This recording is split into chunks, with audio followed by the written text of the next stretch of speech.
Hello friends, आप देख रहे हैं hot guess question of history paper 6।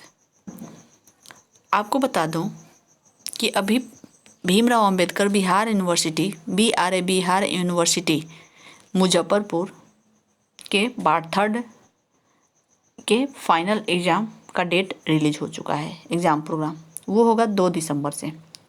उसको ध्यान में रखते हुए हमने हिस्ट्री के विद्यार्थियों के लिए एक गेस क्वेश्चन का लेक्चर मैं अपलोड कर रही हूँ। इसके पहले हमने हिस्ट्री पेपर के हिस्ट्री ऑनर्स के 5th पेपर के गेस्ट क्वेश्चन के वीडियो अपलोड किए हैं और ये है 6th यानी छठा पेपर, जिसमें छठा पेपर में हिस्ट्री के छठे पेपर में आपको पढ़ना है आधुनिक भारत का इतिहास 1857 से 1947 ईस्वी तक।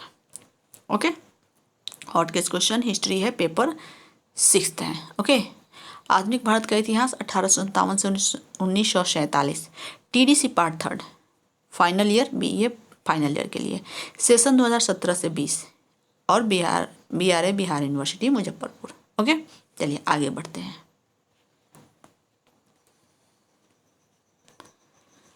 प्रश्न इस प्रकार हैं जो नीचे दिए गए हैं। पहला, आप इसमें क्लियर कर लीजिएगा, इसमें आधुनिक भारत का इतिहास ही पढ़ना है, लेकिन कब से कब तक? 1857 से 1947 ईस्वी तक। साम्राज्यवादी के रूप में लॉर्ड लिटन के चरित्र की समीक्षा करें।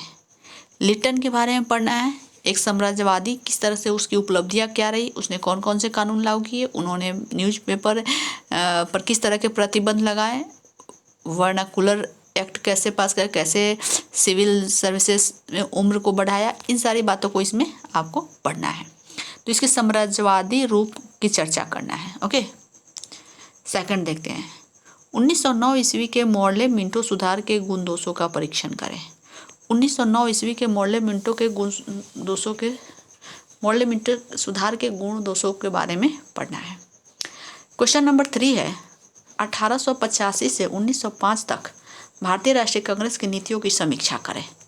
1885 से 1905 तक, 1885 यानी 1885 में भारतीय राष्ट्रीय ऑल इंडियन कांग्रेस पार्टी की स्थापना हुई थी और 1905 ईस्वी तक यह बिना विभाजन के कार्य करती रही। तो 1885 से 1905 ईस्वी तक भारतीय राष्ट्रीय कांग्रेस की नीतियों की समीक्षा करना है। क्वेश्चन नंबर 4, लॉर्ड कर्जन की विदेश नीति की समीक्षा करना है। लॉर्ड कर्जन की विदेश नीति के बारे में आपको पढ़ना है। ये कर्जन वही था जो 1857 ईस्वी के क्रांति के समय यानी 56 तक तो डलहौजी रहा और 57 में डलहौजी की जब बहुत ही बुराई होने लगी तो कर्जन यहाँ का गवर्नर जनरल बनकर भारत आया था। क्वेश्चन नंबर 5, उग्रवाद के उदय के क्या कारण थे? यानी आप जानते हैं कि जैसे 1905 तक यहाँ कांग्रेस की नीतियों की चर्चा करने की बात कही गई है, तो मैं आपको बता दूं 1907 ईस्वी के कांग्रेस अधिवेशन में, जिसके रास बिहारी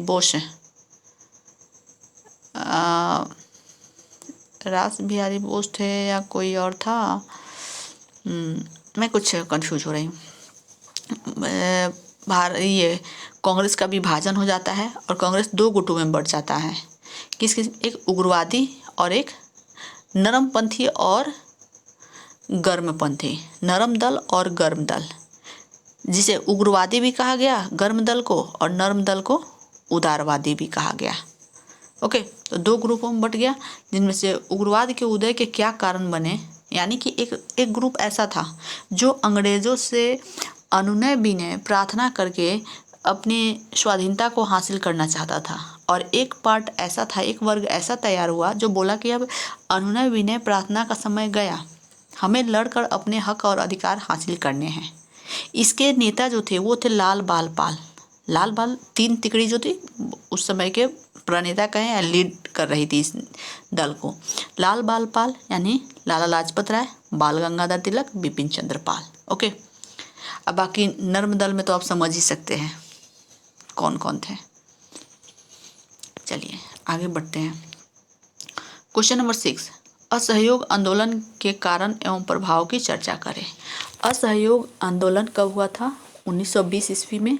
इसे गांधी जी ने स्टार्ट किया था और एक तरह से कहें कि असहयोग आंदोलन के समय से ही गांधी युग की शुरुआत होती है। गांधी की नीतियों, असहयोग करना, सत्याग्रह करना, ये सारे आंदोलन की परिपाटी शुरू होती है। ओके, क्वेश्चन नंबर 7, सविनय अवज्ञा आंदोलन पर संक्षिप्त टिप्पणी लिखे। सविनय अवज्ञा आंदोलन कब हुआ था? 1930 ईस्वी में। एक हुआ 1930 से 1931 तक, और फिर वो 32 से 34 तक चला। बीच में लॉर्ड इरविन समझौता के कारण 5 फरवरी 1931 को लॉर्ड इरविन समझौता हुआ, जिसके बाद सविनय अवज्ञा आंदोलन को स्थगित कर दिया गया, लेकिन फिर से 32 में स्टार्ट हुआ। और किस लिए स्टार्ट हुआ था? नमक आंदोलन, नमक कानून को तोड़कर उसके विरुद्ध स्टार्ट किया गया। ओके, चलिए मैं ज़्यादा बात नहीं करूँ क्योंकि मुझे पता है आप लोग पढ़े होंगे सारे क्वेश्चन को। Question number 8, home rule league के कार्यक्रमों तथा नीतियों की विवेचना करें। Home rule league Maulana Abul Kalam Azad और मौलाना मजहरुल हक और home rule league Annie Besant.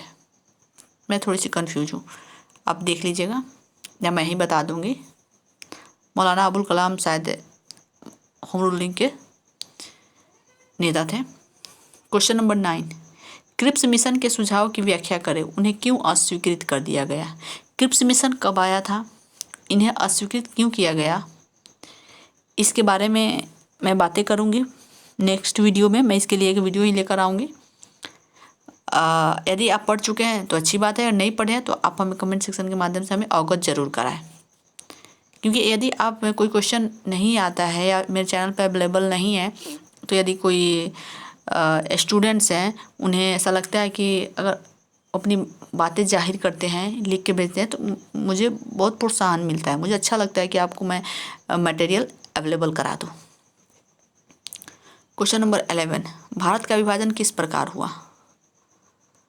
यानी कि कैबिनेट मिशन के बाद किस तरह से भारत का विभाजन हुआ, किन परिस्थितियों में हुआ, उसके बारे में पढ़ना है। क्वेश्चन नंबर 12, अपने अध्ययन काल में आंग्ल अफगान संबंधों की विवेचना करें।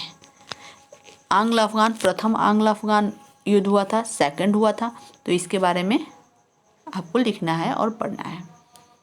ये है आपका हिस्ट्री ऑनर्स पेपर 6 का गेस क्वेश्चन, जिसमें 100% क्वेश्चन टैली करने के चांस है। इसीलिए आप इन क्वेश्चन को अच्छे से तैयारी कर ले ताकि आप एग्ज़ाम में अच्छा कर पाएँ।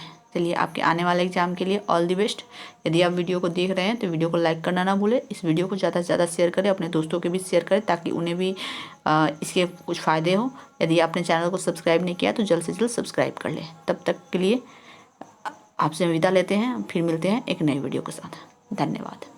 नए वीडियो नहीं कहेंगे, ये भी कहेंगे कि इसके पेपर 7 और 8 के गेस क्वेश्चन लेकर आ रही हूँ। तब तक के लिए आप वेट करते रहें, पढ़ते रहें। धन्यवाद।